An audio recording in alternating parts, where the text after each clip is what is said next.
Okay, thank you so much.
ചേട്ടാ അല്ല ഒന്നും പറയാ ഒരു അനൗൺസ്മെന്റ് ചെയ്തിട്ട് ഇന്റർവ്യൂ നടക്കുന്നുണ്ടെന്ന്. എങ്ങനെ? ഇന്റർവ്യൂ ചേട്ടാ ഇന്റർവ്യൂ അല്ല, ഇന്റർവ്യൂ. അത് തന്നെ ചാനലിന്റെ. അത് ശരി, അങ്ങനെ കേട്ടിട്ട് അങ്ങോട്ട് വന്നു. അങ്ങനെ കേട്ടിട്ട് വരുമ്പോ ആദ്യം എന്തെങ്കിലും ഒന്ന് പറയണം. പെട്ടെന്ന് വന്നിട്ട് നിങ്ങൾ ചെയ്താട്ടപ്പോ ഞാൻ വിചാരിച്ചെന്താണ് ഇൻട്രസ്റ്റ് ഉണ്ട്. ഇൻട്രസ്റ്റ് ഉണ്ട്. ഓക്കെ ഓക്കെ ചേട്ടാ, ഇതൊന്നും അല്ല ഞങ്ങൾ ഉദ്ദേശിക്കുന്നത് മിമിക്രിയാണ്. അത് ശരി. അതെ മിമിക്രി. അതെ. അപ്പൊ ചേട്ടാ എന്താ പേരെന്താ? എന്റെ പേര് കുഞ്ഞാലി. കുഞ്ഞാലി എവിടുന്നായിരുന്നു? ബംഗാളി. ബംഗാളിന്ന്. എന്താ ജോലി എന്താ? കങ്ങാലിന്റെ പണിയാണ്. കന്നാലിന്റെ പണിയല്ലേ? അത് കണ്ടപ്പോ 10 വർഷമായിട്ട് ആ വാർക്കപ്പണിന്റെ കൈപ്പണിയായിട്ട് ഇങ്ങനെ 20 വർഷമായിട്ട് വാർക്കപ്പണിന്റെ കൈപ്പണിയായിട്ട് നടക്കുകയാണ്. ആ എന്താ ചേട്ടാ മെയിൻ പണിക്കാരനാവാത്ത എന്താ? മെയിൻ പണിക്കാരനാണ്. ആ മെയിൻ പണിക്കാരനാണെങ്കിൽ ആ വെയിൽ കൊള്ളണം, മേലെ വെയിൽ കൊള്ളണം. അതിന് പിന്നെ പണിക്കാരെ കണക്കെടുക്കണം, പണിക്കാരെ കണക്കെടുക്കണം, കമ്പീന്റെ കണക്കെടുക്കണം, കമ്പീന്റെ കണക്കെടുക്കണം. ഇതൊന്നും പോരായിട്ട് ആ 10 ആളെ കൂടി വൈകുന്നേരം ആ കണക്കാരനോടൊക്കെ ഞാൻ ഒപ്പിച്ചു കൊടുക്കാൻ പറഞ്ഞാൽ ഭയങ്കര കഷ്ടപ്പെട്ടു. ശരി, വൈകുന്നേരം കൂലി ഒന്നിച്ച് തരുമ്പോ ഇത് കണക്കൂട്ടി കൊടുക്കാൻ തരുന്നതാണ് ഏറ്റവും വലിയ പാട് അല്ലേ? വൈകുന്നേരമാകുമ്പോ ആ രാവിലെ തൊട്ട് വൈകുന്നേരമാകുമ്പോ മുത്തിനടി കൂടെ ഇങ്ങനെ കറങ്ങി കളിച്ചാല് 10-70 ഉറുപ്പ്യം ചെലവും കിട്ടുമല്ലോ. ഇതാകുമ്പോ വൈകുന്നേരം വരെ മുത്തിന്റെ അടിയിൽ കൂടി തിരിഞ്ഞു കളിച്ചു കഴിഞ്ഞാൽ പിന്നെ നമുക്ക് കൂലി കിട്ടും. മറ്റേതാകുമ്പോ ടെൻഷനാണെന്ന്. ഓക്കെ ഓക്കെ ഓക്കെ ചേട്ടാ, പിന്നെന്താന്നറിയോ, ഈ ബംഗാളീസ് ഉണ്ടല്ലോ, ബംഗാളീസ് വന്നുകൊണ്ട് നമ്മുടെ പണി കൂടുതലാണോ കുറവാണ്? കൂടുതലാണ്. പണി കൂടുതലാണ്. പക്ഷെ എല്ലാരും പറയുന്നത്, ഇവിടെയുള്ള എല്ലാരും പറയുന്നത് എന്താന്ന് പറഞ്ഞാല് ബംഗാളീസ് വന്നുകൊണ്ട് നമുക്ക് പണി കുറഞ്ഞു പോയി എന്നുള്ളൊരു കംപ്ലൈന്റ് ആണ്. പണി കൂടുതലാണ്. പണി കൂടുതലാണ്. അതെന്താ പണി കൂടുതൽ? അതെന്ന് പറഞ്ഞാല് 10 ആളായിട്ട് ഇങ്ങനെ പണിക്ക് പോവുക, ബംഗാളീസിന്റെ കൂടെ പണിക്ക് പോവുക. എന്നിട്ട് അപ്പൊ ഞാൻ ചെയ്ത് അടിപൊളിയായിട്ട് 10-50 ചാക്കിന്റെ സിമെന്റൊക്കെ ആയിട്ട് വാർപ്പം കഴിച്ചു. അങ്ങനെ ക്ഷീണിച്ച് പുറേ വന്ന് കുത്തിരിക്കുക. ക്ഷീണിച്ച് പുറയിൽ വന്ന് കുത്തിരിക്കുക. അന്നേരം പെട്ടെന്നൊരു ഫോൺ കോള്. ശരി, വാർപ്പ് നന്നായിരുന്നു. ഈ വാർപ്പ് കഴിഞ്ഞാൽ വൈകുന്നേരം ഒരു കുപ്പീന്റെ പരിപാടി അതിനു വേണ്ടി വിളിച്ചതായിരിക്കും. Okay okay okay. അപ്പൊ അത് ചെന്ന് നോക്കിയതല്ലേ കുത്തും വാർപ്പ തപ്പാട് നിലത്ത് കിടക്കുക. കുത്തും വാർപ്പൊക്കെ അപ്പാട് നിലത്ത് കിടക്കാണ്. എന്താ സംഭവിച്ചു? സംഭവം എന്ന് പറഞ്ഞാല് ഞാള് അടിപൊളിയായിട്ട് വാർപ്പ് ഈ വാർപ്പിന്റെ മുകളില് ഈ പലകയുടെ മുകളില് കമ്പിയൊക്കെ കെട്ടിയിങ്ങനെ നിരത്തിയൊക്കെ സംവിധാനം പലകൊക്കെ അടിച്ച് കമ്പിയൊക്കെ കെട്ടിയിട്ടാണ് നമ്മൾ വാർക്കുക. ഓക്കെ. ഇതെന്ത് ചെയ്ത് ഇതെടുത്ത് പൊരേന്റെ വേഗ കൊണ്ടച്ച് അവിടെ കൊണ്ടച്ച് ഇത് ഇല്ലാണ്ടല്ലേ വാർത്തയും. ഈ കമ്പി കെട്ടാതെയാണ് വാർത്തത്. എന്നാ പിന്നെ പറഞ്ഞിട്ടൊന്നും കാര്യമില്ല. അത് ഇടിഞ്ഞു പൊളിഞ്ഞു വീണേൽ യാതൊരു സംശയമില്ല. മുതലാളി തന്നെ പാവപ്പെട്ടവനാണ്. നിങ്ങളെ മുതലാളി പാവപ്പെട്ടവനാണ്. അത് ഇത് കണ്ടപ്പോ മനസ്സിലായി അയാൾ അല്ലെങ്കിലും പാവപ്പെട്ടവനായി പോകും. എന്നിട്ട് അങ്ങനെ മൂപ്പറിപ്പോ നമ്മളെ അയൽവക്കത്ത് വേറൊരു പൊരേന്റെ വീണിട്ട് ആടെ വെച്ചു. നിങ്ങൾ അയൽപക്കത്ത് വേറൊരു പോലെ ഇതുപോലെ വീണ്ടുണ്ട്, അവിടെയാണുള്ളത്. അങ്ങോട്ട് വിളിക്കും. എന്നാ പിന്നെ മൂപ്പർക്ക് പണി തീരാത്ത നേരം ഉണ്ടാകില്ല. നിങ്ങളെ വിളിക്കും. എന്തിന് നിങ്ങളെ വിളിച്ചിട്ട് ഇനി അടുത്ത വീട് കൂടി വീട്ടു പോകണം. ചേട്ടാ, ഇത് വാർക്കപ്പണിക്കാർക്കുള്ളതല്ല. ഇത് മിമിക്സ് ചെയ്യുന്ന ആളുകൾക്ക് വേണ്ടിയുള്ള ഒരു ഇന്റർവ്യൂ ആണ്. ചേട്ടാ, വെറൈറ്റി ആയിട്ട് എന്തെങ്കിലും മിമിക്രി ചെയ്യോ? വെറുതെ ഇങ്ങനെ വന്ന് നിൽക്കുകയാണ്. വെറൈറ്റി അതാണ് നമുക്ക് വേണ്ടത്. എന്താ ഉള്ളത്? എന്തായാലും മതി. അനുഭവിക്കാണ്. അനുകരിക്കാം. മിമിക്രി മിമിക്രി ചെയ്യാ. ഒരു ഗാനമേള തുടങ്ങുമ്പോ ഒരു വെസ്റ്റേൺ മ്യൂസിക് കാര്യങ്ങളൊക്കെ ഉണ്ട്. മ്യൂസിക് കാര്യങ്ങളുണ്ട്. അതൊന്ന് കൈയടിക്കണേ. കൈയടിക്കും.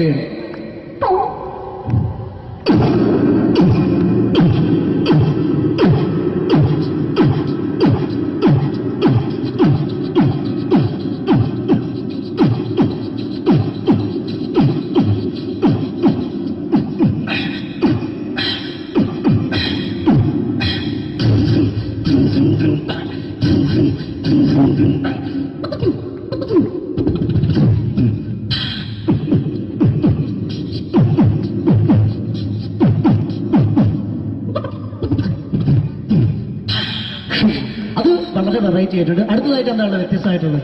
വെറൈറ്റി അതാണ് നമുക്ക് വേണ്ടത് അല്ലേ? ഈ പഴയ കാലത്ത് മരത്തിന്റെ കപ്പി ഉപയോഗിച്ചുകൊണ്ട് കിണറിൽ നിന്ന് വെള്ളം ചെറിയ കുട്ടികൾ ആരും കണ്ടിട്ടുണ്ടാവില്ല. അതിൽ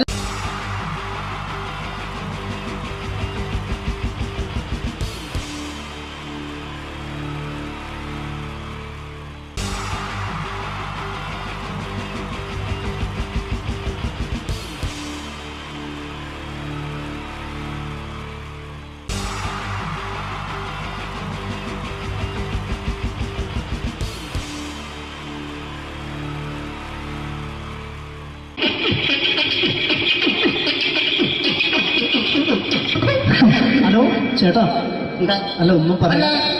ഒരു അനൗൺസ്മെന്റ് ചെയ്തിട്ട് ഇന്റർവ്യൂ നടക്കുന്നുണ്ടെന്ന്. എങ്ങനെ ഇന്റർവ്യൂ എവിടെ ചേട്ടാ? ഇന്റർവ്യൂ അല്ല, ഇന്റർവ്യൂ. അത് തന്നെ ചാനലിന്റെ ഏ? ചാനലിന്റെ. അത് ശരി, അങ്ങനെ കേട്ടിട്ട് അങ്ങോട്ട് വന്നു. അങ്ങനെ കേട്ടിട്ട് വരുമ്പോ ആദ്യം എന്തെങ്കിലും ഒന്ന് പറയണം. പെട്ടെന്ന് വന്നിട്ട് നിങ്ങൾ ചെയ്താട്ടപ്പോ ഞാൻ വിചാരിച്ചെന്താണ് ഇൻട്രസ്റ്റ് ഉണ്ട്. ഇൻട്രസ്റ്റ് ഉണ്ട്. ഓക്കെ ഓക്കെ ചേട്ടാ, ഇതൊന്നും അല്ല ഞങ്ങൾ ഉദ്ദേശിക്കുന്നത് മിമിക്രിയാണ്. അത് ശരി. അതെ മിമിക്രി, അതെ. ആ. അപ്പൊ ചേട്ടാ എന്താ പേരെന്താ? എന്റെ പേര് കുഞ്ഞാലി. കുഞ്ഞാലി. എവിടെയായിരുന്നു? ബംഗാളി. ബംഗാളിന്ന്. എന്താ ജോലി എന്താ? കങ്ങാലിന്റെ പണിയാണ്. കന്നാലിന്റെ പണിയല്ലേ? അത് കണ്ടപ്പോ ഇപ്പൊ 10 വർഷമായിട്ട് ആ വാർക്കപ്പണിന്റെ കൈപ്പണിയായിട്ട് ഇങ്ങനെ 20 വർഷമായിട്ട് വാർക്കപ്പണിന്റെ കൈപ്പണിയായിട്ട് നടക്കുകയാണ്. ആ എന്താ ചേട്ടാ മെയിൻ പണിക്കാരനാവാത്ത എന്താ? മെയ് പണിക്കാരനാണ്. ആ മെയ് പണിക്കാരനാണെങ്കിൽ ആ വെയിൽ കൊള്ളണം മേലെ. വെയിൽ കൊള്ളണം. അവന് പിന്നെ പണിക്കാരെ കണക്കെടുക്കണം, പണിക്കാരെ കണക്കെടുക്കണം, കമ്പീന്റെ കണക്കെടുക്കണം. കമ്പീന്റെ കണക്കെടുക്കണം. ഇതൊന്നും പോരായിട്ട് ആ 10 ആളെ കൂടി വൈകുന്നേരം ആ കണക്കാരനോടൊക്കെ ഞാൻ ഒപ്പിച്ചു കൊടുക്കാൻ പറഞ്ഞാൽ ഭയങ്കര കഷ്ടപ്പെട്ടു. ശരി, വൈകുന്നേരം കൂലി ഒന്നിച്ച് തരുമ്പോ ഇത് കണക്ക് കൂട്ടി കൊടുക്കാൻ പറയുന്നതാണ് ഏറ്റവും വലിയ പാട് അല്ലേ? ഓ അതെ. എങ്ങനെ? വൈകുന്നേരമാകുമ്പോ ആ രാവിലെ തൊട്ട് വൈകുന്നേരമാകുമ്പോ ആ. മുത്തിനടി കൂടെ ഇങ്ങനെ കറങ്ങി കളിച്ചാൽ ആ. 10-50 ചെലവും കിട്ടുമല്ലോ. അത് ഇതാവുമ്പോ വൈകുന്നേരം വരെ കുത്തിന്റെ അടിയിൽ കൂടി തിരിഞ്ഞു കളിച്ച് കഴിഞ്ഞാൽ പിന്നെ നമുക്ക് കൂലി കിട്ടും. മറ്റേതാവുമ്പോ ടെൻഷനാണെന്ന്. ഓക്കെ ഓക്കെ ഓക്കെ ചേട്ടാ, പിന്നെന്താണെന്നറിയോ, ഈ ബംഗാളീസ് ഉണ്ടല്ലോ, ബംഗാളീസ് വന്നുകൊണ്ട് നമ്മുടെ പണി കൂടുതലാണോ കുറവാണ്? കൂടുതലാണ്. പണി കൂടുതലാണ്. കൂടുതലല്ലേ? പക്ഷെ എല്ലാരും പറയുന്നത്, ഇവിടെയുള്ള എല്ലാരും പറയുന്നത് എന്താന്ന് പറഞ്ഞാല് ആ. ബംഗാളീസ് വന്നുകൊണ്ട് നമുക്ക് പണി കുറഞ്ഞു പോയി എന്നുള്ളൊരു കംപ്ലൈന്റ് ആണ്. പണി കൂടുതലാ. പണി കൂടുതലാണ്. കൂടുതലാണ്. ആ, അതെന്താ പണി കൂടുതൽ? അതെന്ന് പറഞ്ഞാല് ആ 10 ആളായിട്ട് ഇങ്ങനെ പണിക്ക് പോവുക. ബംഗാളീസിന്റെ കൂടെ. പണിക്ക് പോവുക. ആ എന്നിട്ട് അപ്പൊ ഞാൻ ചെയ്ത് ആ അടിപൊളിയായിട്ട് 10-50 ചാക്കിന്റെ സിമെന്റൊക്കെ ആയിട്ട് ആ വാർപ്പങ്ങ് കഴിച്ച് വാർപ്പം കഴിച്ചു അങ്ങനെ ക്ഷീണിച്ച് പുറേ വന്ന് കുത്തിരിക്കുക. ക്ഷീണിച്ച് പോരേല് വന്ന് കുത്തിരിക്കുകയാണ്. ആ അന്നേരം പെട്ടെന്നൊരു ഫോൺ കോള്. ആ ശരി, വാർപ്പ് നന്നായിരുന്നു. സമ്മാനം. ആ ഈ വാർപ്പ് കഴിഞ്ഞാൽ വൈകുന്നേരം ഒരു കുപ്പീന്റെ പരിപാടിയൊക്കെ ഓ അതിനു വേണ്ടി വിളിച്ചതായിരിക്കും. Okay okay okay. ആ അപ്പൊ അത് ചെന്ന് നോക്കിയതല്ലേ ആ കുത്തും വാർപ്പ തപ്പാട് നിലത്ത് കിടക്കുക. കുത്തും വാർപ്പൊക്കെ അപ്പാട് നിലത്ത് കിടക്കണേ. എന്താ സംഭവിച്ചു? എന്താ സംഭവിച്ചു? സംഭവം എന്ന് പറഞ്ഞാല് ആ ഞാള് അടിപൊളിയായിട്ട് വാർപ്പ് എല്ലാം ചെയ്തല്ലോ. നിങ്ങൾ അടിപൊളി. ആ ഓക്കെ. ഈ വാർപ്പിന് മുകളില് ആ. ഈ പലകയുടെ മുകളില് ആ പറയുന്ന മോൾ കമ്പിയൊക്കെ കെട്ടിയിട്ട് ഇങ്ങനെ നിരത്തി വെക്കുന്ന സംവിധാനമുണ്ടല്ലോ. പലകൊക്കെ അടിച്ച് കമ്പിയൊക്കെ കെട്ടിയിട്ടാണ് നമ്മൾ വാർക്കുക. ഓക്കെ. ആ ഇതെന്ത് ചെയ്ത് ആ. ഇതെടുത്ത് പൊരേന്റെ വേഗ കൊണ്ടുവച്ച് ആ. അവിടെ കൊണ്ടുവച്ച് ഇത് ഇല്ലാണ്ടല്ലേ വാർത്തയും. ഈ കമ്പി കെട്ടാതെയാണ് വാർത്തത്. ആ എന്നാ പിന്നെ പറഞ്ഞിട്ടൊന്നും കാര്യമില്ല. അത് ഇടിഞ്ഞു പൊളിഞ്ഞു വീണേൽ യാതൊരു സംശയമില്ല. നമ്മളെ ആ. മുതലാളി തന്നെ പാവപ്പെട്ടവനാണ്. നിങ്ങളെ മുതലാളി പാവപ്പെട്ടവനാണ്. നിങ്ങളെ മുതലാളി പാവപ്പെട്ടവൻ. അത് ഇത് കണ്ടപ്പോ മനസ്സിലായി അയാൾ അല്ലെങ്കിലും പാവപ്പെട്ടവനായി പോകും.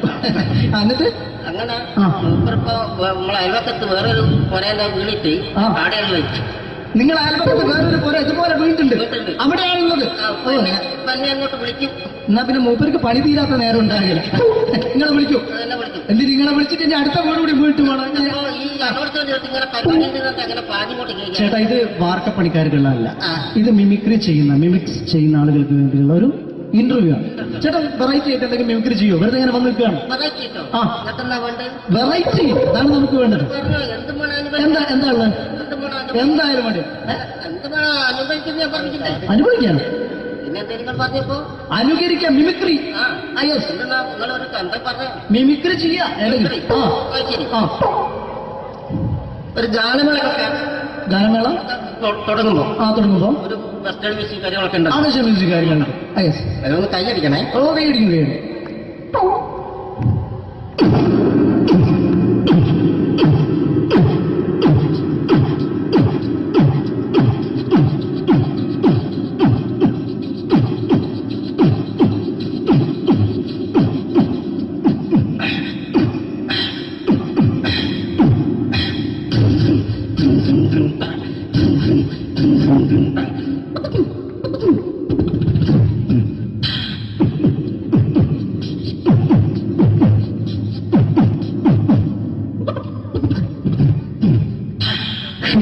അത് വളരെ വെറൈറ്റി ആയിട്ടുണ്ട്. അടുത്തതായിട്ട് എന്താണ് വ്യത്യസ്തമായിട്ടുള്ളത്?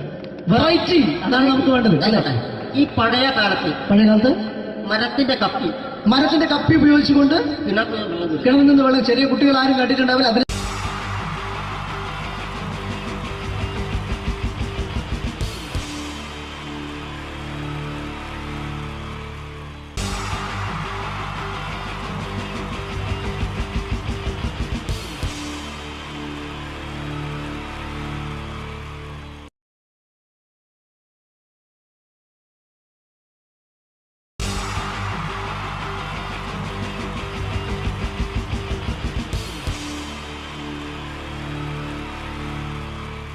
ജയൻ വേണ്ടേ അല്ലേ? ജയൻ സാറിന്റെ ശബ്ദം ആദ്യം പരിചയപ്പെടുത്തരാ. എല്ലാരും ചെയ്യുന്നൊരു ശബ്ദമുണ്ട്, ഇത് കിട്ടിയിരുന്നെങ്കിൽ അതാകാമായിരുന്നു. ഇങ്ങനെ ഒരു സിനിമയിൽ ജയൻ സാറ് ശബ്ദം ഉപയോഗിച്ചിട്ടില്ല. അദ്ദേഹം സിനിമയിൽ ഉപയോഗിച്ച ഒരു ശൈലി ചെയ്യാണ്. ആ ശൈലി ഇഷ്ടപ്പെട്ട ഒന്ന് കൈകരിക്കണം കേട്ടോ. വേറെ ഒന്നല്ല, കഥയ്ക്കുന്നുണ്ട്, കഥയ്ക്ക് പോയാൽ കഥച്ച ജയൻ. ഇരുമ്പഴികളുടെ ഡയലോഗ്. സൈനബ, എന്നെ രക്ഷിക്കാൻ നീ നിന്റെ കുഞ്ഞിനെ വിലപിച്ചു. ഈ കത്തുന്ന വിളക്കിന് മുന്നിൽ ഞാൻ സത്യം ചെയ്യുകയാണ് സൈനബ. എന്നെ രക്ഷിക്കാൻ നീ നിന്റെ കുഞ്ഞിനെ വിലപിച്ചെങ്കിൽ എന്നാൽ 1000 കുഞ്ഞുങ്ങളുടെ ജീവൻ രക്ഷിക്കാൻ ഞാൻ എന്റെ ജീവൻ നടത്താൻ തയ്യാറാണ് സൈനബ. അതേപോലെ തന്നെ സത്യമാഷ് ഡയലോഗ് കൈകാര്യം ചെയ്തിരുന്നത് സ്റ്റൈലാക്കിയല്ല എന്നുള്ളതാണ്. നമ്മളെ വീട്ടിൽ പോയിട്ട് അമ്മയെ ഒരു ഗ്ലാസ് വെള്ളം വേണമെന്ന് പറയും, നമ്മളത് സ്റ്റൈലാക്കി പറയില്ല. ഇപ്പൊ ഞാനിപ്പോ എന്റെ അമ്മേനോട് പറയും, അമ്മ ദാഹിച്ചിട്ട് വയ്യ ഒരു ഗ്ലാസ് വെള്ളം എന്താണ്. ഇത് മലയാള സിനിമയിലെ എല്ലാ നടന്മാരും ഡയലോഗ് കൈകാര്യം ചെയ്യുന്നത് സ്റ്റൈലാക്കിയാണ്. പക്ഷെ സത്യമാഷ്ടാണ് ഒറിജിനലായിട്ട് ചെയ്തത്. ഒരു ക്ലാസ് മുഖേന ഞാനിവിടെ അവതരിപ്പിക്കുകയാണ്. പ്രനസീർ സാറ് വെള്ളത്തിന് വെച്ചാൽ എങ്ങനെ ഉണ്ടാവുക? എല്ലാവരും സ്റ്റൈലാക്കി ചോദിക്കുക. അമ്മേ, ദാഹിച്ചിട്ട് വയ്യ, എനിക്ക് ഗ്ലാസ് വെള്ളം താ അമ്മേ. അമ്മയെ ദാഹിച്ചിട്ട് വയ്യ, എനിക്ക് ഗ്ലാസ് വെള്ളം താ. ഇത് മധുസാറി വെച്ചാൽ കണ്ടോ? അമ്മ ദാഹിച്ചിട്ട് വയ്യമ്മ, എനിക്ക് ഗ്ലാസ് വെള്ളം താ അമ്മ. ഇത് ജയൻ സാറി വെച്ചാലോ? അമ്മേ, ദാഹിച്ചിട്ട് വയ്യ, എനിക്ക് ഗ്ലാസ് വെള്ളം താ. ഇത് സുരേഷ് ഗോപിയോടും ചോദിച്ചാലോ? അമ്മേ, ദാഹിച്ചിട്ട് വയ്യ, എനിക്ക് ഗ്ലാസ് വെള്ളം താ. ഇത് ലാലേട്ടൻ ചോദിച്ചാലോ? അമ്മേ, ദാഹിച്ചിട്ട് വയ്യ, എനിക്ക് ഗ്ലാസ് വെള്ളം താ അമ്മേ. ഇത് മമ്മൂക്ക് ചോദിച്ചാലോ? അമ്മേ, ദാഹിച്ചിട്ട് വയ്യമ്മേ, എനിക്ക് ഗ്ലാസ് വെള്ളം താ അമ്മേ. പക്ഷെ ഇതേപോലെ ഒന്നുമല്ല സത്യമാഷ് കൂളായിട്ട് നമ്മളെ അമ്മേനോട് കൂടി പറയുന്നിട്ട് ഒരു മസിലും പിടിക്കാൻ അമ്മ എനിക്ക് വേണ്ട. മറ്റോലൊക്കെ സ്റ്റൈലാക്കാം നോക്കെ. അമ്മേ, ദാഹിച്ചിട്ട് വയ്യ, എനിക്ക് ഗ്ലാസ് വെള്ളം താ അമ്മേ. അമ്മേ, ദാഹിച്ചിട്ട് വയ്യ, എനിക്ക് ഗ്ലാസ് വെള്ളം താ. അമ്മ ദാഹിച്ചിട്ട് വയ്യമ്മ, എനിക്ക് ഗ്ലാസ് വെള്ളം താ അമ്മ. അമ്മേ, ദാഹിച്ചിട്ട് വയ്യ, എനിക്ക് ഗ്ലാസ് വെള്ളം താ. അമ്മേ ദാഹിച്ചിട്ട് വയ്യ, എനിക്ക് ഗ്ലാസ് വെള്ളം താ. അമ്മ, ദാഹിച്ചിട്ട് വയ്യമ്മ, എനിക്ക് ഗ്ലാസ് വെള്ളം. അമ്മ എനിക്ക് വെള്ളണ്ട. അതുകൊണ്ടാണ് സത്യൻ മാസ്റ്റർക്ക് പകരം വെക്കാൻ മലയാള സിനിമയിൽ മറ്റാരുമില്ല എന്ന് പറയുന്നത്. അതേപോലെ തന്നെ നസീർ സാറിന് ഒരു പ്രത്യേകതയുണ്ട്. ചിരിക്കുന്നത് കരയുന്നതും ഒരേപോലെയാണ് അദ്ദേഹം. ചിരിച്ചിരുന്നത് എങ്ങനെയാന്ന് നോക്കിയേ. എന്റെ അമ്മണിക്കുട്ടി ഒന്ന് ചിരിച്ചേ. അയ്യോ, അങ്ങനെയല്ല. പെൺകുട്ടികളായാൽ പൊട്ടി പൊട്ടിച്ചിരിക്കണം. ഇതാ ഇങ്ങനെ.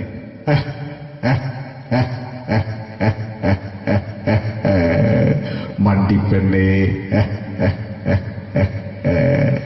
ഇതേപോലെ തന്നെയാ കരയ. അന്തപ്പുരം എന്ന ഈ ശബ്ദം മറന്നു പോകുന്നത് നിങ്ങളിന്ന്. അന്തപ്പുരം എന്ന ചിത്രത്തില് ജയൻ സാറ് നസീർ സാറിന്റെ മടിയിൽ വെച്ച് മരിക്കുന്നവര് അങ്ങോട്ട് വയ്ക്കോ. ബാബു, അല്ല പറയാണ്, രാജൻ ഞാൻ എന്നെ വിട്ടു പോവുകയാണ് രാജൻ. ബാബു, എന്നെ വിട്ടു പോകരുത് ബാബു. രാജൻ, എന്റെ പെങ്ങളെ ഞാൻ നിന്റെ അടുത്ത് ഏൽപ്പിക്കുകയാണ് രാജൻ. ബാബു, രാജൻ. ഇപ്പൊ ജയൻ മരിക്കുക. പിന്നെ നസീർ സാറ് ബാബു, ബാബു.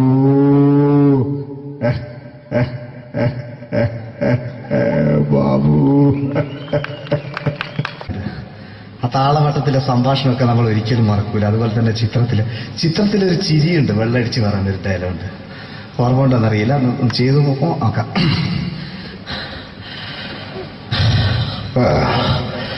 കാര്യങ്ങൾ ഇത്ര നിസ്സാരമായ സ്ഥിതിക്ക് ഞാനൊരു സത്യം തുറന്നു പറയാൻ പോവാ.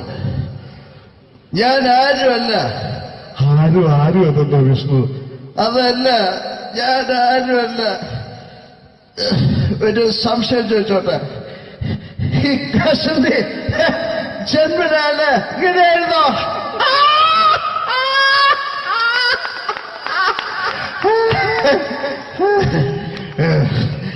എന്താ വിഷ്ണു ഈ പറയുന്നത്? എനിക്കൊന്നും മനസ്സിലാവുന്നില്ല. അതല്ല,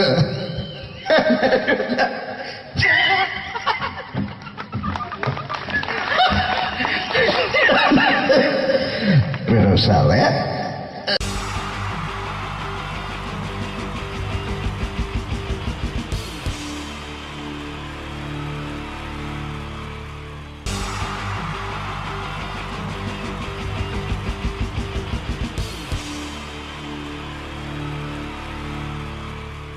wonderful team from Vodafone Comedy Stars, Team Mars, delivering for you the comic notes, very special for the wonderful people of Malappuram. Ready? പോരാ, നമ്മുടെ എനർജി ഒക്കെ പോയി ഒന്ന് കൈയടിച്ചേ. Wow, thanks a lot. നമ്മൾ ഇഷ്ടപ്പെടുന്ന ടെലിവിഷൻ ചാനലുകളിൽ ഓണമായാലും ക്രിസ്മസ് ആയാലും അതാത് ദിവസങ്ങളിലെ പ്രോഗ്രാമുകൾ നേരത്തെ കൂട്ടി ടെലിവിഷൻ സ്ക്രീനുകൾ വഴി അറിയിക്കുക പതിവാണ്. ഇവിടെ ഒരു ചാനലിലെ തിരുവോണ ദിവസത്തെ പ്രത്യേക പരിപാടി. ഹായ് വ്യൂവേഴ്സ്, എല്ലാ മാന്യ പ്രേക്ഷകർക്കും ദേശീയാനെറ്റ് ചാനലിന്റെ ഓണാഘോഷ പരിപാടിയിലേക്ക് സ്വാഗതം. അപ്പോ എല്ലാവർക്കും അറിയാം, ഇന്ന് തിരുവോണമാണ്. ശാന്തിയുടെയും സമാധാനത്തിന്റെയും സന്ദേശമരുളാൻ നമ്മുടെ മഹാബലി തമ്പുരാൻ ഇതാ എഴുന്നള്ളുന്നു.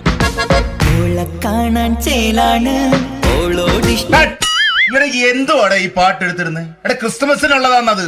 ഓണത്തിന്റെ പൂക്കളം എടുത്തിട്ടെ. മുഞ്ചത്തിയെ പുതുമണവട്ടിയെ നിന്റെ മംഗല്യരാവ് വന്നണഞ്ഞല്ലോ. മൈലഞ്ചി കൈ പിടിക്കാൻ വരുന്ന നേരം നിന്റെ സുന്ദര പൂമുഖം മറഞ്ഞിടല്ലേ. മുഞ്ചത്തിയെ പുതുമണവട്ടിയെ നിന്റെ മംഗല്യരാവ്. ഇതാരടാ ഇത്? മഹാബലി. ആര്? ഞാൻ. ചേട്ടാ, ഇത് ആരടാ ഈ കരിമ്പൂത്തിനെയൊക്കെ മാവേലിയാക്കിയത്? അത് സാറേ, ഈ നല്ലതിനൊക്കെ വേറെ ചാനലുകാർ കൊണ്ടുപോയി അവസാനം കിട്ടിയ ഒന്നിനെ ഇവിടെ കൊണ്ട് നിർത്തിയിട്ടുണ്ട്. കഷ്ടം. അണ്ണ ഇപ്പൊ ഞാൻ എന്താ ചെയ്യണ്ടേ ഇവിടെ? നീ ഒന്നും ചെയ്യണ്ട, നീ വാ അനക്കിയാ മതി, ഞങ്ങൾ ഡബ് ചെയ്ത് കയറ്റിക്കോളാം. ഞാൻ മഹാബലി തമ്പുരാൻ മാനവരാശിയുടെ നന്മയ്ക്കായി നിങ്ങൾക്ക് നേരുന്നു ഓണാശംസകൾ. നിർത്തറ ഓണാശംസകൾ. ഈ പൊന്നോണ നാളിലെ പരിപാടികൾ നിങ്ങൾക്കായി സമർപ്പിക്കുന്നത് ചേട്ടാ, ഇന്നൊരു ദിവസം ഞാനിവിടെ കിടന്നോട്ടെ. മോനെ മനസ്സിലെട്ടു പൊട്ടി. അയ്യോ, ഇന്നിവിടെ ഞാൻ ഒറ്റയ്ക്കേ ഉള്ളൂ. അത് കുഴപ്പമില്ല. മോനെ മനസ്സിൽ മറ്റൊരു ലഡു പൊട്ടി. നല്ലതരം ലഡുകൾക്ക് സമീപിക്കുക ചുപ്രു അണ്ണാച്ചി. 10 രൂപയ്ക്ക് ചുപ്രു അണ്ണാച്ചിയുടെ 2 ലഡു.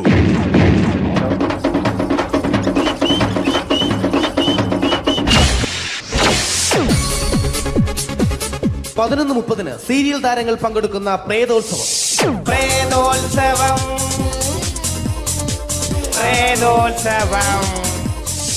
ഇന്നു രാത്രി 9 മണിക്ക് സീരിയൽ താരങ്ങൾ പങ്കെടുക്കുന്ന സീരിയസ് പരിപാടി പ്രേതോത്സവം.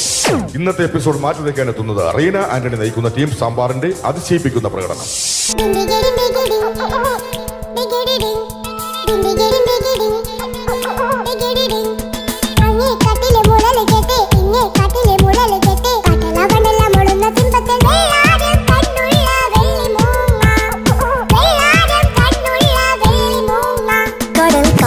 നെഞ്ചിൽ കടലായി വളർന്ന സ്നേഹമുറങ്ങി, കനലായി എരിഞ്ഞ സന്ധ്യ മയങ്ങി, മുകിൽ കാട്ടിൽ നിന്നും മഴയായി പൊഴിഞ്ഞ രാഗമലിഞ്ഞു.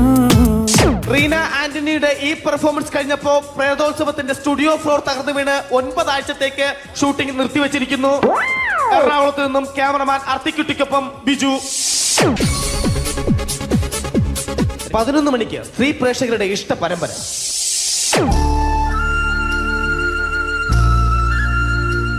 ഇത് അഞ്ജലി. ജീവിതത്തിന്റെ ദുഃഖങ്ങൾ ഉള്ളിലൊതുക്കി കഴിയുന്നവൾ. നെഞ്ചിൽ നെരിപ്പോടുമായി അവൾ ഈ വീടിന്റെ ഉമ്മറത്ത് നീറിപ്പുകയുകയാണ്. ആര് പറഞ്ഞടി ഈ തറവാട്ടിലെ ചിരട്ടത്തവി എടുക്കാൻ? ഇരട്ട പറ്റ നിന്റെ അടുത്ത് പറഞ്ഞിട്ടില്ലേ ചിരട്ടത്തവി എടുക്കരുതെന്ന്? അമ്മേ, ഞാൻ ഈ തവി കൊണ്ടൊന്ന് കഞ്ഞി ഇളക്കിക്കോട്ടെ അമ്മേ. വേണ്ട, ഇവിടെ താടി ചിരട്ടത്തവി. അമ്മേ, അമ്മയ്ക്ക് എന്നോട് ഒരു ദയം തോന്നുന്നില്ലേ? എടി, ദയ കാണിക്കാനും കണ്ണീരൊലിപ്പിക്കാനും സോഫിയല്ല ഞാൻ. കഴിവും തന്റെ ഇടവും ചെകുത്താന്റെ സ്വഭാവവുമുള്ള ഗ്ലോറി ആടിയ ഞാൻ. തൊട്ടു പോകരുത് നീ ചിരട്ടത്തവിയല്. ഭവാനി ആ ചിരട്ടത്തവി തിരികെ നൽകുമോ? അഞ്ജലിക്ക് ഇനി ചിരട്ടത്തവിയിൽ തൊടാൻ ഭാഗ്യമുണ്ടാകുമോ? ഇതുപോലെ ഉത്തരം കിട്ടാത്ത പൊട്ടൻ ചോദ്യങ്ങൾക്ക് ഉത്തരമേകുവാൻ തിങ്കൾ മുതൽ വെള്ളി വരെ നിങ്ങളുടെ സ്വന്തം ചാനലിൽ ചിരട്ടത്തവി. തിങ്കൾ മുതൽ വെള്ളി വരെ നിങ്ങളുടെ സ്വന്തം ചാനലിൽ മറക്കാതെ കാണുക. കുടുംബ പ്രേക്ഷകരുടെ ക്ഷമയുടെ വള്ളിക്കെട്ട് പൊട്ടിച്ചുകൊണ്ട് കുടുംബസമേതം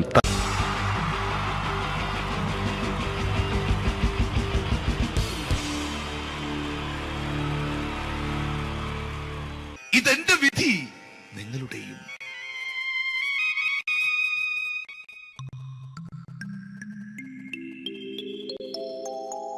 അമ്മേ ഭഗവതി, എന്നെ മാത്രം രക്ഷിക്കണേ. ഇന്നെന്റെ 20ാം വിവാഹ വാർഷികമാണ്. എന്റെ ജീവിത വിജയത്തിന് പിന്നിൽ എന്റെ ഭാര്യ ജാനകി അവൾ മാത്രമാണ്. ഈ വീടിന്റെ വിളക്കാണവൾ. ഞാനൊരു കാര്യം പറഞ്ഞാൽ തിരുവായ്ക്ക് എതിർവായി ഉണ്ടായില്ല. അത്രയ്ക്ക് ഭയമാണ് അവക്കെന്നെ. ജാനകി, ജാനകി. റേഷൻ കടയിൽ പോയി സ്പെഷ്യലായി വന്ന മണ്ണെണ്ണയും പഞ്ചസാരയും വാങ്ങാൻ പറഞ്ഞിട്ട് ഇവിടെ നിന്ന് വാചകം അടിക്കുന്നോ? എന്തിനാടി മണ്ണെണ്ണ? നമുക്ക് ഗ്യാസ് എടുക്കാൻ വേണ്ടി ഗ്യാസ്.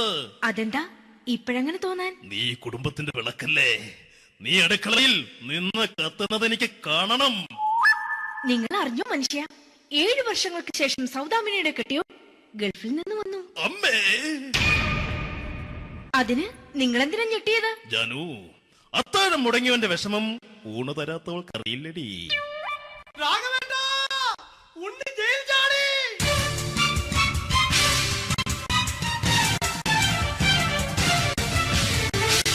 ഈശ്വരാ, ഉണ്ണി ജയിൽ ചാടിയെന്ന. ഇനിയിപ്പോ എന്താണോ സംഭവിക്കുന്നത്? വെട്ടൊന്ന് മുറി രണ്ടെന്ന പ്രകൃതക്കാരനാണ് അവൻ. നീ എന്നെ ഭയപ്പെടുത്താൻ നോക്കണ്ടടി. ഞാനും കരയിൽ തന്നെയാടി നിൽക്കുന്നത്. ജാനകി, പറ, എവിടെയാടി ഞാൻ പോയി ഒന്ന് ഒളിച്ചിരിക്കുന്നത്? രാഘവേട്ടാ, ചെല്ല്. അവൻ എത്തും മുമ്പ് എവിടെയാണെന്ന് വെച്ചാ പോയി ഒളിക്ക്. ആരും രക്ഷപ്പെടാമെന്ന് കരുതണ്ട. ഉണ്ണിയപ്പം പുറത്തു വന്നു. അതല്ല, ഉണ്ണിയപ്പം പുറത്തു വന്നൂന്ന്. ഇന്നലെ അർദ്ധരാത്രി കണ്ണൂർ സെൻട്രലിന്റെ ഉയരം കൂടിയ മതിലുകളിൽ ചാടിക്കിടന്ന് ഈ ഉണ്ണി എത്തിയിരിക്കുന്നു. എന്തിന്? നിന്നോട് കണക്ക് തീർക്കാൻ. ഉണ്ണി മോനെ, അരുത്. അദ്ദേഹം അറിവില്ലാതെ എന്തെങ്കിലും ചെയ്തു പോയിട്ടുണ്ടെങ്കിൽ നീ അത് ക്ഷമിക്കണം. മാറി നിൽക്കടി. ഞാനില്ലാത്ത സമയത്ത് നീ എന്റെ വീട്ടിൽ പോയിരുന്നു അല്ലേ? ഉണ്ണി, ഞാൻ വേണ്ട. പഴയ കണക്കൊന്നും ബാക്കി വെക്കുന്നവനല്ല ഈ ഉണ്ണി. ഉണ്ണി, അരുത്. ഉണ്ണി,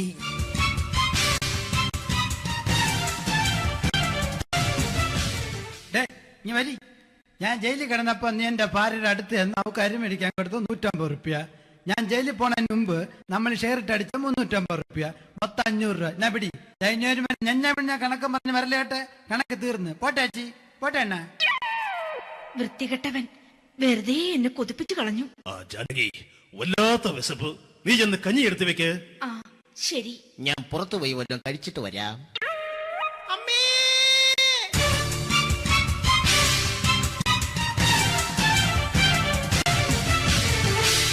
കല്യാണി ശ്രീകുട്ടൻ ചതിച്ചു അമ്മേ, ചതിച്ചു.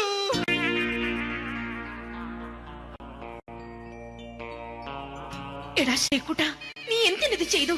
മോളെ, നീ കരയാതെ. ചന്ദ്രേട്ടൻ കല്യാണിയെ കൈവിടില്ല മോളെ, വിടില്ല. നിർത്തടി.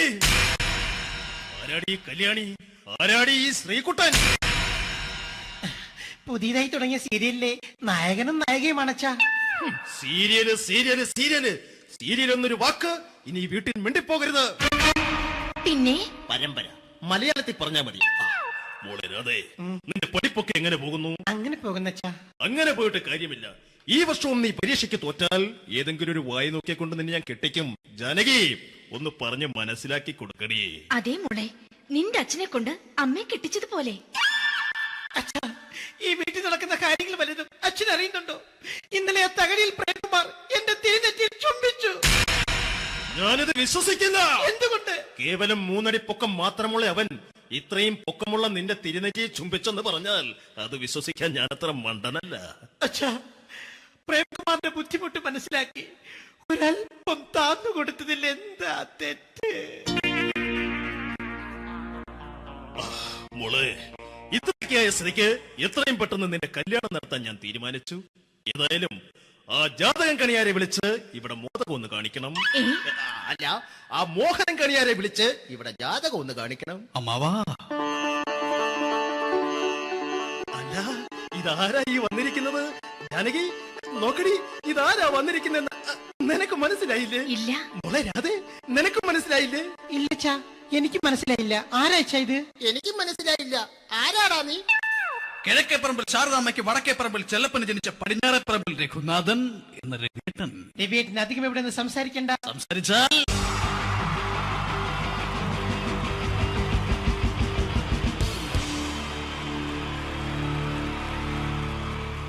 അടുത്തതായിട്ട് നമ്മൾ കാത്തിരിക്കുന്ന സ്കിറ്റിലേക്ക് എടുക്കാൻ പോവാണ്. നമ്മുടെ ടീം റെഡി ആയിരിക്കുകയാണ് നിങ്ങളെയൊക്കെ കുടുകുടി ചിരിപ്പിക്കാൻ വേണ്ടി. ഒരു സ്കിറ്റാണ്. അപ്പോൾ അതിനുശേഷം വീണ്ടും ഗാനമേള തുടരുന്നതാണ്. എല്ലാവരും ചിരിക്കാൻ തയ്യാറായിക്കോളൂ. കുറച്ചും കൂടി ആയുസ് കൂടട്ടെ. അങ്ങനെ 6 വർഷത്തെ നീണ്ട പ്രവാസ ജീവിതത്തിനൊടുവിൽ നാട്ടിൽ തിരിച്ചെത്തി. കാര്യം നമ്മൾ കേരളത്തെ എന്തോരം കുറ്റം പറഞ്ഞാലും ഇവിടുത്തെ ഈ കാറ്റും ഈ പച്ചപ്പും ഈ മണവും ആ ബാങ്കിന്റെ മുമ്പിലെ തിക്കും തിരക്കും ATM-ന്റെ മുമ്പിലെ ക്യൂവും എല്ലാം കൂടി കാണുമ്പോൾ ഇതൊന്നും ഗൾഫിൽ ഇല്ലല്ലോ എന്ന് ഓർക്കുമ്പോൾ ഒരു സുഖം, ഒരു മനസ്സുഖമാണ്. ഇത് പറഞ്ഞപ്പോഴേ ഞാൻ ഓർത്തത് വേറൊന്നുമല്ല, ഞാൻ ഈ നാട്ടിൽ നിന്ന് രാഖി രാമായണം ഗൾഫിലോട്ട് നാട് വിടാൻ കാരണം വേറൊന്നുമല്ല, എൻ്റെ പഴയൊരു കൂട്ടുകാരനുണ്ടായിരുന്നു, പേര് ഷാജി. നിങ്ങളറിയും, പാഷാണം ഷാജി. അവനെ ഇപ്പൊ നാട്ടുകാർ തല്ലിക്കൊന്നോ എന്തോ. ഏതായാലും ഇവിടെ വരുമ്പോഴാണ് ആ പഴയ പാട്ടൊക്കെ ഓർമ്മ വരുന്നത് അല്ലേ. 1000 പിച്ചു പോരാ, 1000 പിച്ചു പോരില്ല, 1000 പാടാൻ പറ്റില്ല, 500 പാടാ. ദൈവമേ, ഇത് നല്ല പരിചയമുള്ള ശബ്ദമാണല്ലോ. ഇതിൽ അവനല്ലേ പാഷാണം ഷാജി?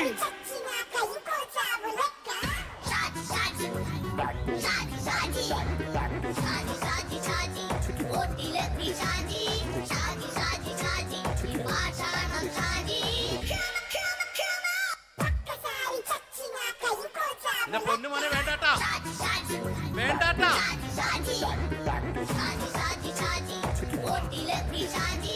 ഞാൻ പറഞ്ഞ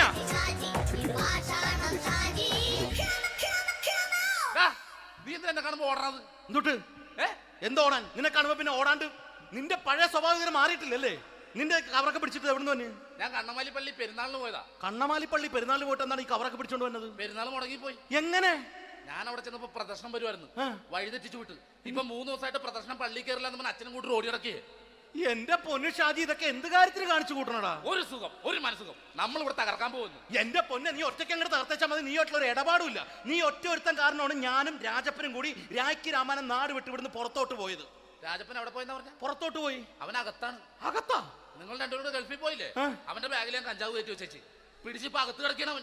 എന്റെ പൊന്നു ഷാജി, ഇതൊക്കെ എന്ത് കാണിച്ചു കൂട്ടണ നീ? ഇതൊക്കെ ഒരു സ്പോർട്സ്മാൻ സ്പിരിറ്റിൽ എടുക്ക്. പിന്നെ ഇതൊക്കെയല്ലേ സ്പോർട്സ്മാൻ സ്പിരിറ്റിൽ എടുക്കേണ്ടത്? പോടാ അവിടുന്ന്. നിനക്കറിയാമോ എന്തെന്ന്? ഒരാളെ കളിയാക്കി നമുക്ക് 5 വയസ്സ് കുറയും. 5 വയസ്സ് കുറയും? സ്വന്തം അച്ഛനെ കളിയാക്കി 10 വയസ്സ് കുറയും. നിന്റെ 10 വയസ്സ് കുറഞ്ഞാ? ഞാനതിൽ ചെറുപ്പക്കാരനെ പോലെ ഇരിക്കുന്നത്, ഡെയിലി കളിയാക്കും. എങ്ങനെ? കഴിഞ്ഞ ആഴ്ച ഒരു സംഭവം ഉണ്ടായി. എങ്ങനെ? ഞാൻ വീട്ടിൽ അച്ഛൻ ഇരിക്കുന്ന കസേരയുടെ കോലൂരി വെച്ചു. ചാരു കസേരയുടെ കോലൂരി വെച്ചാ? രാവിലെ അങ്ങോട്ട് വീണ് കിടക്കണം. ഞാൻ വൈകുന്നേരം ചെല്ലുമ്പോ ഇസഡ് പോലെ ഇങ്ങനെ കസേര ഇരിപ്പുണ്ട്. എന്നിട്ട് പൊക്കി എടുത്ത് നോക്കിയപ്പോ വലത്തെ കൈ ഒടിഞ്ഞ് 7 പോലെ ഇരിക്കും. 7 പോലെ? നേരെ ആശുപത്രി കൊണ്ടായി. ഡോക്ടറെ പറ്റിച്ചു. എങ്ങനെ പറ്റിച്ച്? ഡോക്ടർ വെച്ച് ഏത് കൈ ഒടിഞ്ഞെന്ന് പറഞ്ഞു. ഞാൻ പറഞ്ഞ ഇടത്തെ കൈയാന്ന് പറഞ്ഞു. എന്നിട്ട് ഇപ്പൊ ഇടത്തെ കൈ പ്ലാസ്റ്റർ ഇട്ടിരിക്കേ. അപ്പൊ വലത്തെ കൈയാ? അതിപ്പോഴും 7 പോലെ തന്നെ ഇരിക്കേ. എന്ത് കാര്യത്തിന് കാണിച്ചു കൂട്ടാടാ ഷാജി ഇതൊക്കെ? നീ ഒന്നും മിണ്ടാണ്ടിരുന്നേ. ഇന്ന് ഇവിടെ കൂടി വന്നവരെ പോണവരൊക്കെ നമ്മൾ കളിയാക്കി മെഴുകും. നീ ഒറ്റയ്ക്ക് എങ്ങനെ ഉണ്ടാക്കിച്ച മതി, എന്നെ കൂട്ടണ്ട. എന്താ? എടാ, ഞാനിപ്പോ എന്റെ പെങ്ങളുടെ വീട്ടിലേക്ക് പോകാൻ വേണ്ടി കുറച്ച് സാധനങ്ങളൊക്കെ ആയിട്ട് വന്നേക്കാണ്. ഇപ്പൊ ബസ് വരും, കൈ കാണിക്കും, നിർത്തും, ഞാൻ കയറി പോവും. ബസ് വരില്ല. ബസ് വരില്ലേ? അവരോട് ഞാൻ പറഞ്ഞു ഇവിടെ പാലം പൊളിഞ്ഞു കിടക്കുന്നു. എന്തിന്? ഇവിടെ നിക്ക്. നീ ഒന്ന് പോയടാ അവിടുന്ന്. ഇപ്പൊ നമുക്ക് പറ്റിക്കാൻ മുട്ടുന്ന എക്കിള് തന്നെ ഇങ്ങനെ വരും. ആ സമയത്ത് നമ്മുടെ കയ്യിൽ ഒന്നും ഉണ്ടാവില്ല. അപ്പൊ ചെയ്യാൻ പറ്റിയ സാധനം ഞാൻ കണ്ടുപിടിച്ചിട്ടുണ്ട്. എങ്ങനെ? എന്റെ പുറകെ ആരെങ്കിലും വണ്ടി ഒന്ന് പറയണേ. നിന്റെ പുറകെ ആര് വരാനായിട്ടാ? ഇവന്റെ പുറകെ വരാൻ ആളാ? എടാ, രാജൻ പി ദേവിന്റെ ഫിഗറുള്ള ഒരുത്ത മനുണ്ടാ പുറകെ.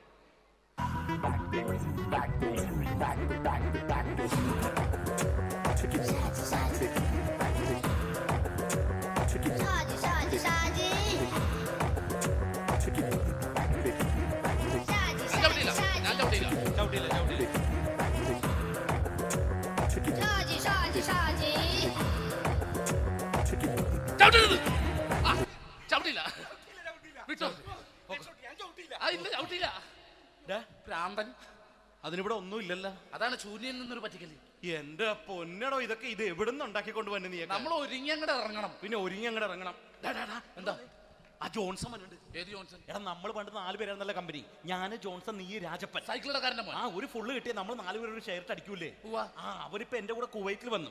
എന്റെ റെസ്റ്റോറന്റിൽ അവനിപ്പോ ബിഗ് ഷെഫാണ്. എന്നെക്കാളും 2 അക്ക സംഖ്യ കൂടുതൽ ശമ്പളം കിട്ടണമെന്ന് പറഞ്ഞ് ഇപ്പൊ എന്നെക്കാട്ട മിണ്ടൂര് ഒടുക്കത്തെ ജാടയാണ്. എന്താ പ്രശ്നം? അവനും നമ്മുടെ ബുള്ളറ്റ് ബാബു ഇല്ലേ, ആ ബുള്ളറ്റ്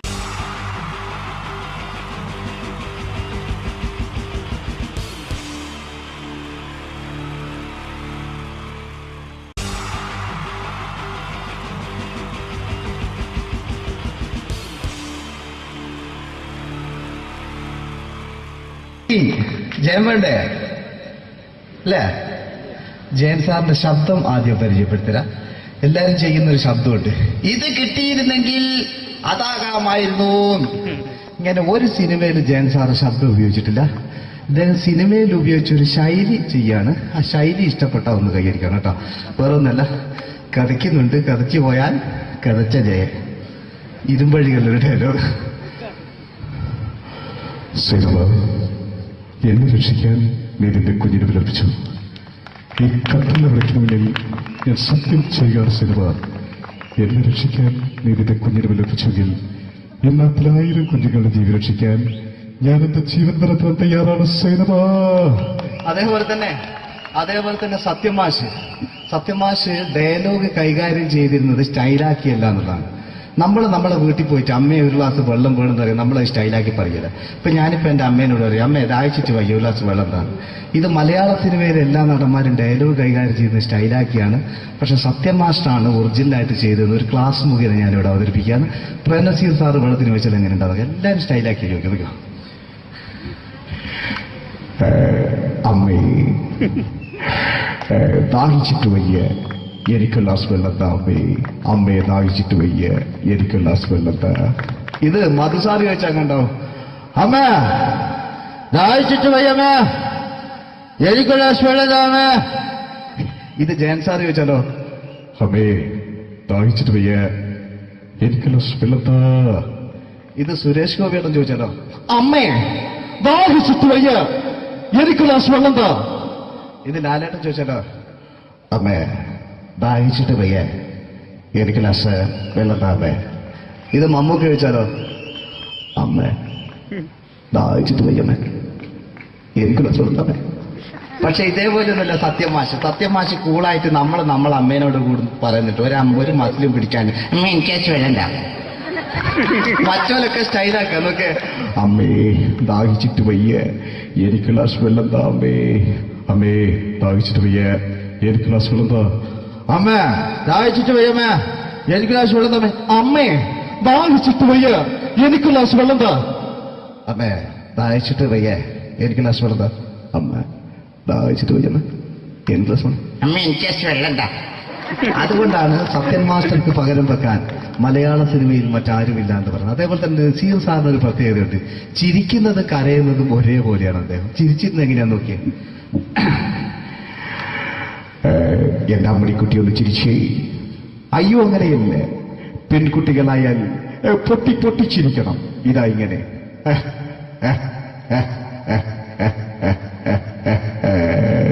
മണ്ടിപ്പെണ്ണേ. ഇതേപോലെ തന്നെയാ കരയ. അന്തപ്പുരം എന്ന് ഈ ശബ്ദം മറന്നു പോകുന്നത് നിങ്ങളടുന്ന്. അന്തപ്പുരം എന്ന ചിത്രത്തില് ജയൻ സാറ് നസീർ സാറിന്റെ മടിയിൽ വെച്ച് മരിക്കുന്നവര് അങ്ങോട്ട് നോക്കോ. ബാബു എന്താ പറയാണ്, രാജൻ ഞാൻ എന്നെ വിട്ടു പോവുകയാണ് രാജൻ. ബാബു എന്നെ വിട്ടു പോകരുത് ബാബു. രാജൻ എന്റെ പെങ്ങളെ ഞാൻ നിന്റെ അടുത്ത് ഏൽപ്പിക്കുകയാണ് രാജൻ. ബാബു രാജൻ. ഇപ്പൊ ജയൻ മരിക്കുക, പിന്നെ നസീർ സാറ് ബാബു ബാബു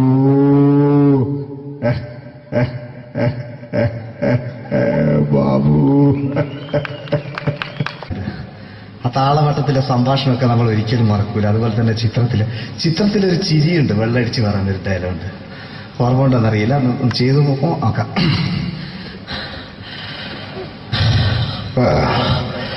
കാര്യങ്ങൾ ഇത്ര നിസ്സാരമായ സ്ഥിതിക്ക് ഞാനൊരു സത്യം തുറന്നു പറയാൻ പോവാ. ഞാൻ ആരുമല്ല. ആരും അതെന്താ വിഷ്ണു? അതല്ല, ഞാൻ ആരുമല്ല. ഒരു സംശയം ചോദിച്ചോട്ടെ, ഈ കസന്തി ജന്മനാണ് ഇങ്ങനെയായിരുന്നോ?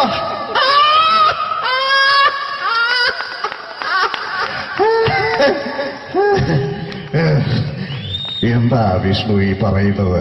എനിക്കൊന്നും മനസ്സിലാവുന്നില്ല. അതല്ല,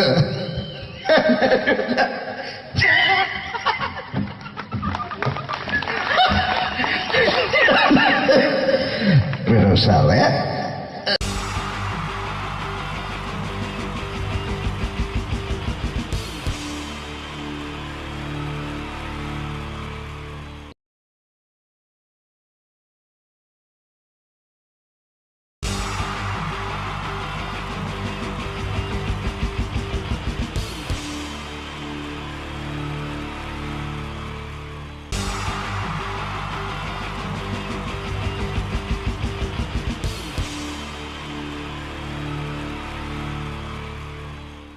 മലയാള സിനിമയിലെ ആദ്യത്തെ ആക്ഷൻ സൂപ്പർ സ്റ്റാർ ആരാ?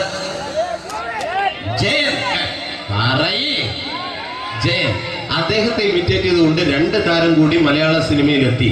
ഇത് ആ 2 താരത്തിനോട്, അത് ഒന്ന് ഭീമൻ രഘു, ഒന്ന് ജഗദീഷ് സാറ്. അപ്പൊ ഇവർ രണ്ടുപേരോടും ഞാൻ പറഞ്ഞു, ജയനെ ഇമിറ്റേറ്റ് ചെയ്തുകൊണ്ടാണ് നിങ്ങൾ രണ്ടുപേരും സിനിമയിലെത്തിയെന്ന് പറഞ്ഞപ്പോൾ അവര് തർക്കിച്ചു. ഇല്ല, ഒരിക്കലും ഇല്ല എന്ന് പറഞ്ഞു. ഞാനത് പ്രൂവ് ചെയ്ത് കൊടുത്തു. അത് ഇപ്രകാരമാണ്. ആദ്യം ജയന്റെ സംഭാഷണത്തിലേക്ക് കിടക്കാം, അതിനുശേഷം ആക്ഷൻ. ഞാൻ കാണിക്കുന്നത് ആക്ഷനാണ്. ആദ്യം ജയന്റെ സംഭാഷണം. അവിടെ നിൽക്കും. പുള്ളി ഇമിറ്റേറ്റ് ചെയ്യാൻ വളരെ ഈസിയാണ്. ചൂയിങ് എടുക്കാൻ നന്നായിട്ട് ചവയ്ക്കുക. അപ്പൊ കറക്റ്റ് ജയനായി. വീട്ടിൽ പോടാ, എടാ വീട്ടിൽ പോകാൻ. ഇങ്ങനെ ഇടയ്ക്കിടയ്ക്ക് ചവച്ച് തുപ്പിയാൽ മതി. ഇനി ഭീമൻ രഘുവിന്റെ ശബ്ദം. വരണം മിസ്റ്റർ എന്തിയൂടൻ. ഈ പരഭൂമനെ പണ്ട് പാലക്കാട് വിക്ടോറിയ കോളേജ് മുതല് കണ്ണൂർ കോട്ട മൈതാനം വരെ പട്ടിയെ തള്ളിയമാര് തള്ളിയതാ.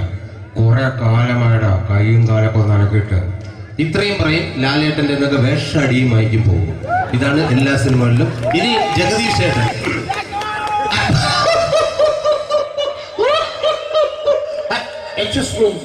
ചേട്ടൻ കാര്യമായിട്ട് പറഞ്ഞതാണോ എനിക്കിട്ടൊന്ന് താങ്ങിയതാണോ? നിങ്ങൾക്കറിയില്ലല്ലോ. കാക്ക തൂരിയെന്നാ തോന്നുന്നേ, സ്മെല്ലില്ലേ? ഇത് പോകും. ഇനി ഞാൻ കാണിക്കാൻ പോകുന്ന ആക്ഷനാണ്. ആദ്യം ജയൻ, അല്പം കൂടെ സ്പീഡ് ഭീമൻ രഘു, കുറച്ചുകൂടി സ്പീഡ് ജഗദീഷ്. ഇത് കാണിച്ചപ്പോ പുള്ളിക്കാരൻ പറഞ്ഞു അല്ലാന്ന് പറഞ്ഞു. കാണിച്ചു കഴിഞ്ഞപ്പോ പുള്ളിയും പറഞ്ഞു നീ പുറത്ത് ആരോടും പറയണ്ട, അത് സത്യം തന്നെയാണ്. ഞാൻ കാണിക്കാം. ആദ്യം ജയൻ, അല്പം കൂടെ സ്പീഡ് ഭീമൻ രഘു, കുറച്ചുകൂടെ സ്പീഡ് ജഗദീഷ്. റെഡി?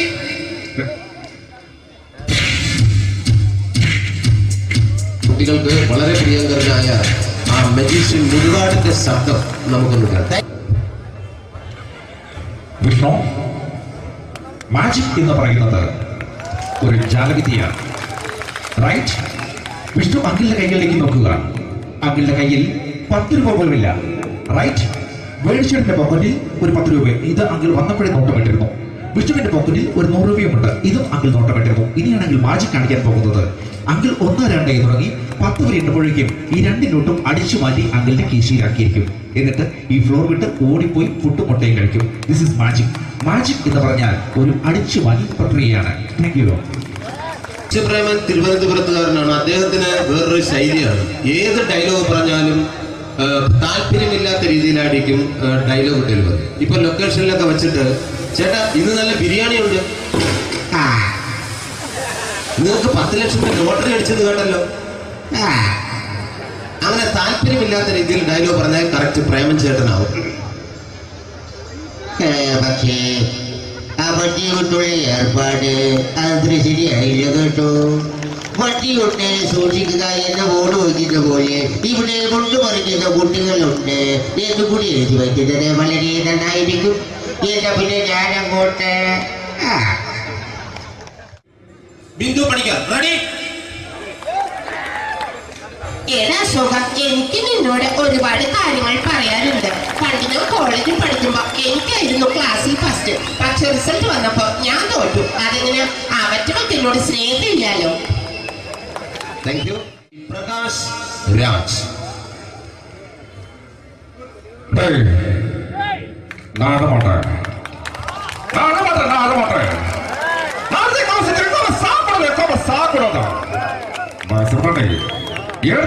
எனக்கு யானை பண்ற இந்த திருப்பிச்ச போட்டோ பண்ணி பொட்டுறே ஒரு கம்ப்யூட்டர் பண்ண கையில வச்சு எனக்கு என்கூடமாடா இதோட கூட நான் தோற குடும்பத்தை அற்புதம் நான் அடிக்கிற சாவு பண்ணி உடக்க தப்பிச்சுக்கடா செல்லோ I love you നിങ്ങളെ. Thank you. Sree Janardhana villain കഥാപാത്രമായപ്പോ പുള്ളിയുടെ ശബ്ദം. നല്ല നല്ല ഏർപ്പെട്ട കർത്താവ് ഇട ഈ സ്വീകരിക്കാരുടെ പ്രധാന മഹാശബ്ദങ്ങൾ. ഇപ്പോ കൊമേഡിയൻ ആയപ്പോ ശബ്ദത്തിന് ഒരുപാട് രൂപാന്തരം പ്രാപിച്ചു. കൊമേഡിയൻ ആയപ്പോ ഉള്ള ശബ്ദം വേറെയാണ്. ഓ പിടികിട്ടി തങ്കപ്പറന്നടാ.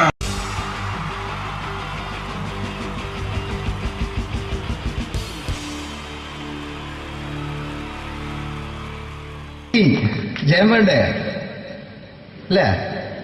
ജയൻ സാറിന്റെ ശബ്ദം ആദ്യം പരിചയപ്പെടുത്തരാ. എല്ലാരും ചെയ്യുന്ന ഒരു ശബ്ദമുണ്ട്, ഇത് കിട്ടിയിരുന്നെങ്കിൽ അതാകാമായിരുന്നു. ഇങ്ങനെ ഒരു സിനിമയിൽ ജയൻ സാറ് ശബ്ദം ഉപയോഗിച്ചിട്ടില്ല. ഇദ്ദേഹം സിനിമയിൽ ഉപയോഗിച്ച ഒരു ശൈലി ചെയ്യാണ്. ആ ശൈലി ഇഷ്ടപ്പെട്ട ഒന്ന് കൈകരിക്കണം കേട്ടോ. വേറെ ഒന്നല്ല, കഥയ്ക്കുന്നുണ്ട്, കഥച്ചു പോയാൽ കഥച്ച ജയൻ. ഇരുമ്പഴികളുടെ ഡയലോഗ്. സൈനബ, എന്നെ രക്ഷിക്കാൻ നീ നിന്റെ കുഞ്ഞിനെ വിലപിച്ചു. ഈ കത്തുന്ന വിളക്കിന് മുന്നിൽ ഞാൻ സത്യം ചെയ്യുകയാണ് സൈനബ. എന്നെ രക്ഷിക്കാൻ നീ നിന്റെ കുഞ്ഞിനെ വിലപിച്ചെങ്കിൽ ഈ നാട്ടിൽ 1000 കുഞ്ഞുങ്ങളുടെ ജീവൻ രക്ഷിക്കാൻ ഞാൻ എന്റെ ജീവൻ നടത്താൻ തയ്യാറാണ് സൈനബ. അതേപോലെ തന്നെ സത്യമാഷ് ഡയലോഗ് കൈകാര്യം ചെയ്തിരുന്നത് സ്റ്റൈലാക്കിയല്ല എന്നുള്ളതാണ്. നമ്മളെ വീട്ടിൽ പോയിട്ട് അമ്മയെ ഒരു ഗ്ലാസ് വെള്ളം വേണമെന്ന് പറയും, നമ്മളത് സ്റ്റൈലാക്കി പറയില്ല. ഇപ്പൊ ഞാനിപ്പോ എന്റെ അമ്മേനോട് പറയും, അമ്മ ദാഹിച്ചിട്ട് വയ്യ ഒരു ഗ്ലാസ് വെള്ളം എന്താണ്. ഇത് മലയാള സിനിമയിലെ എല്ലാ നടന്മാരും ഡയലോഗ് കൈകാര്യം ചെയ്യുന്നത് സ്റ്റൈലാക്കിയാണ്. പക്ഷെ സത്യം മാസ്റ്ററാണ് ഒറിജിനലായിട്ട് ചെയ്തത്. ഒരു ക്ലാസ് മുഖേന ഞാനിവിടെ അവതരിപ്പിക്കുകയാണ്. പ്രേംനസീർ സാറ് വെള്ളത്തിന് വെച്ചാൽ എങ്ങനെ ഉണ്ടാവുക? എല്ലാവരും സ്റ്റൈലാക്കി ചോദിക്കുക. അമ്മേ, ദാഹിച്ചിട്ട് വയ്യ, എനിക്ക് ഗ്ലാസ് വെള്ളം താ അമ്മേ. അമ്മയെ ദാഹിച്ചിട്ട് വയ്യ, എനിക്ക് ഗ്ലാസ് വെള്ളം താ. ഇത് മധുസാറി ചോദിച്ചാൽ കണ്ടോ, അമ്മ ദാഹിച്ചിട്ട് വയ്യമ്മ, എനിക്ക് ഗ്ലാസ് വെള്ളം താ അമ്മ. ഇത് ജയൻ സാർ ചോദിച്ചാലോ, അമ്മേ ദാഹിച്ചിട്ട് വയ്യ, എനിക്ക് ഗ്ലാസ് വെള്ളം താ. ഇത് സുരേഷ് ഗോപിയേട്ടൻ ചോദിച്ചാലോ, അമ്മേ ദാഹിച്ചിട്ട് വയ്യ, എനിക്ക് ഗ്ലാസ് വെള്ളം താ. ഇത് ലാലേട്ടൻ ചോദിച്ചാലോ, അമ്മേ ദാഹിച്ചിട്ട് വയ്യ, എനിക്ക് ഗ്ലാസ് വെള്ളം താ അമ്മേ. ഇത് മമ്മൂക്ക് ചോദിച്ചാലോ, അമ്മേ ദാഹിച്ചിട്ട് വയ്യമ്മേ, എനിക്ക് ഗ്ലാസ് വെള്ളം താ അമ്മേ. പക്ഷെ ഇതേപോലെ ഒന്നുമല്ല സത്യമാഷ് കൂളായിട്ട് നമ്മളെ അമ്മേനോട് കൂടി പറയുന്നിട്ട് ഒരു മസിലും പിടിക്കാൻ അമ്മ എനിക്ക് വേണ്ട. മറ്റോലൊക്കെ സ്റ്റൈലാക്കാം നോക്കെ. അമ്മേ ദാഹിച്ചിട്ട് വയ്യ, എനിക്ക് ഗ്ലാസ് വെള്ളം താ അമ്മേ. അമ്മേ ദാഹിച്ചിട്ട് വയ്യ, എനിക്ക് ഗ്ലാസ് വെള്ളം താ. അമ്മ ദാഹിച്ചിട്ട് വയ്യമ്മ, എനിക്ക് ഗ്ലാസ് വെള്ളം തമ്മേ. അമ്മേ ദാഹിച്ചിട്ട് വയ്യ, എനിക്ക് ഗ്ലാസ് വെള്ളം താ. അമ്മേ ദാഹിച്ചിട്ട് വയ്യ, എനിക്ക് ഗ്ലാസ് വെള്ളം താ. അമ്മ ദാഹിച്ചിട്ട് വയ്യമ്മ, എനിക്ക് ഗ്ലാസ് വെള്ളം. അമ്മ എനിക്ക് വെള്ളം താ. അതുകൊണ്ടാണ് സത്യൻ മാസ്റ്റർക്ക് പകരം വെക്കാൻ മലയാള സിനിമയിൽ മറ്റാരുമില്ല എന്ന് പറയുന്നത്. അതേപോലെ തന്നെ നസീർ സാറിന് ഒരു പ്രത്യേകതയുണ്ട്, ചിരിക്കുന്നത് കരയുന്നതും ഒരേപോലെയാണ് അദ്ദേഹം. ചിരിച്ചിരുന്നത് എങ്ങനെയാന്ന് നോക്കിയേ. എന്റെ അമ്മണിക്കുട്ടി ഒന്ന് ചിരിച്ചേ. അയ്യോ അങ്ങനെയല്ലേ, പെൺകുട്ടികളായാൽ പൊട്ടി ചിരിക്കണം. ഇതാ ഇങ്ങനെ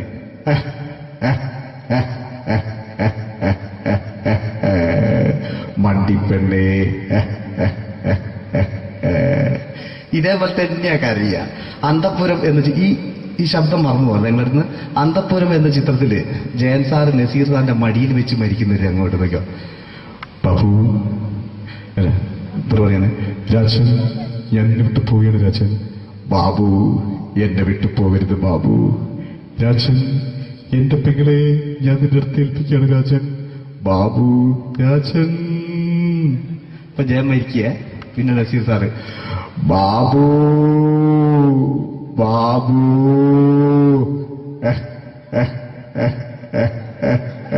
ബാബു. ആ താളവട്ടത്തിലെ സംഭാഷണമൊക്കെ നമ്മൾ ഒരിക്കലും മറക്കൂല. അതുപോലെ തന്നെ ചിത്രത്തിലൊരു ചിരിയുണ്ട്, വെള്ളടിച്ച് പറയാൻ ഒരു ഡയലോഗുണ്ട്. ഓർമ്മ ഉണ്ടെന്നറിയില്ല, ചെയ്തു നോക്കാം.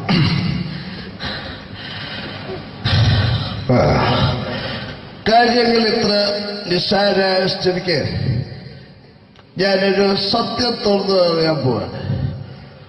ഞാൻ ആരുമല്ല. ആരും അതല്ല വിഷ്ണു. അതല്ല, ഞാൻ ആരുമല്ല.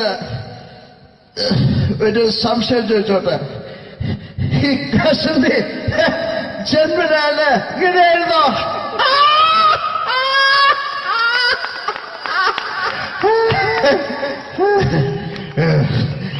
എന്താ വിഷ്ണു ഈ പറയുന്നത്? എനിക്കൊന്നും മനസ്സിലാവുന്നില്ല. അതല്ല,